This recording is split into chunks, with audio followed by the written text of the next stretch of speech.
तैयारियां बहुत ज़बरदस्त हैं। भारतीय जनता पार्टी ने देश में भी और प्रदेश में भी सबसे पहले अपने उम्मीदवार वो डिक्लेयर किए। उससे पहले 10 वर्ष का काम है। एक महान विजन है आदरणीय नरेंद्र मोदी जी का। एक देश को अखंड और देश को मजबूत करने वाली विचारधारा है, अच्छी नीतियां हैं और लोगों का आशीर्वाद है। तो ऐसे में मैं समझता हूं कि बहुत ज़बरदस्त रिस्पॉन्स है। आज से हमारी रैलियां शुरू हो रही हैं। हरियाणा के मुख्यमंत्री नायब सैनी जी आज रैलियों आज से शुरुआत करेंगे। कल मनोहर लाल जी के प्रोग्राम है। कल भारतीय जनता पार्टी का स्थापना दिवस भी है। हर गांव में, हर घर पर झंडा लगे, ये लक्ष्य लेकर के भारतीय जनता पार्टी मैदान में उतरी हुई है।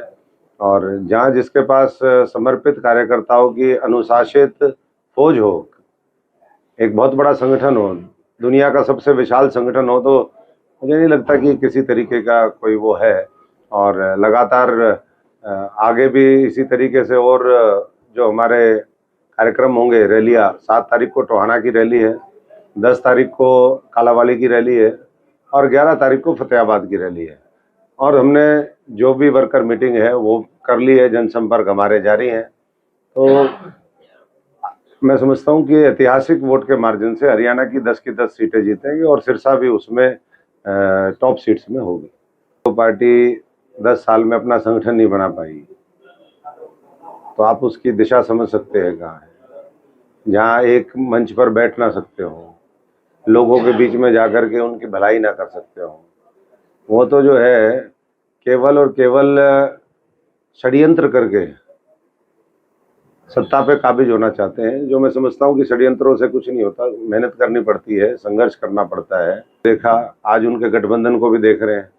ये तो जेलों से बचने के लिए, कि जेल में ना जाना पड़े, उसके लिए इस तरीके का जो है गठबंधन इन्होंने बनाया है। क्योंकि बुकिंग चल रही है जेल की, कोई 5 नंबर में, कोई 7 नंबर में, कोई 2 नंबर है तिहाड़ में, कोई 5 नंबर में है। और मोदी जी ने कहा है कि आने वाले समय में भ्रष्टाचार को खत्म करने के लिए और मुहिम हम तेज करेंगे 2024 के बाद। तो मैं तो धन्यवाद करता हूं। मैं तो इसीलिए भारत निर्माण के लिए, विकसित भारत के लिए 140 करोड़ लोगों का भला हो, इसके लिए भारतीय जनता पार्टी में आया। और मैं समझता हूं कि इसीलिए भ्रष्टाचार इस देश की सबसे बड़ी समस्या है।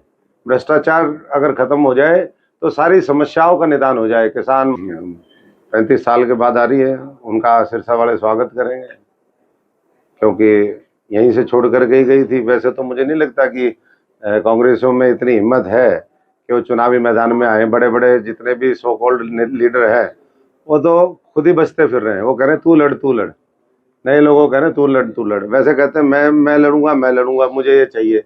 अब जब हार दिख रही है, जमानतें जब होती दिख रही हैं, तो मैं समझता हूँ कि मैदान छोड़ करके सारे ही लोगों ने मना कर दिया। जो भी इनके कुर्सी के काटे हुए लोग हैं, उन्होंने सबने पहले ही मना कर चुके हैं।